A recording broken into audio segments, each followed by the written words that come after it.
అందరికీ శ్రీ పరాభవనామ సంవత్సర శుభాకాంక్షలు. ఈ సంవత్సరం అందరికీ కూడా ఆ పార్వతీ పరమేశ్వరుల ఆశీర్వాచనం ఉండాలని, అందరికీ కూడా శుభం జరగాలని కోరుకుంటూ, అలాగే ఈ సంవత్సరంలో గోచార వశాత్తు మనకి రాశి ఫలాలు ఉంటాయి కాబట్టి కొన్ని రాశులు బాగుండటము, గురుబలం శనిబలం వల్ల కొన్ని మధ్యమంగా ఉండటం, కొన్ని కొంచెం ఫలితం అనేది తగ్గటం అనేది ఉంటుంది.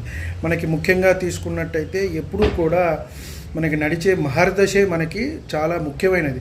దానికి మనం గోచారాన్ని కూడా అనుసంధానం చేసుకోవాలి. ముఖ్యంగా ఈ పరాభవనామ సంవత్సరంలో 2026-27లో మిథున రాశి, కన్యా రాశి, వృశ్చిక రాశి, మకర రాశి, మీనరాశి వారికి అత్యంత యోగవంతంగా ఉంటుంది అని మనం చెప్పవచ్చు.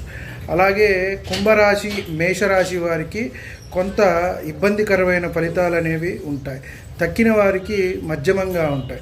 అలాగే వారు చక్కగా వారికి నడిచే మహర్దశతో పాటుగా శివాభిషేకము, విష్ణు సహస్రనామము నిత్యము కూడా పారాయణం చేసుకున్నట్టయితే మంచి జరుగుతుంది. నెలకి ఒకసారి శివాభిషేకం మహాశివరాత్రి రోజు చేసుకున్నట్టయితే అందరికీ మంచి జరుగుతుంది.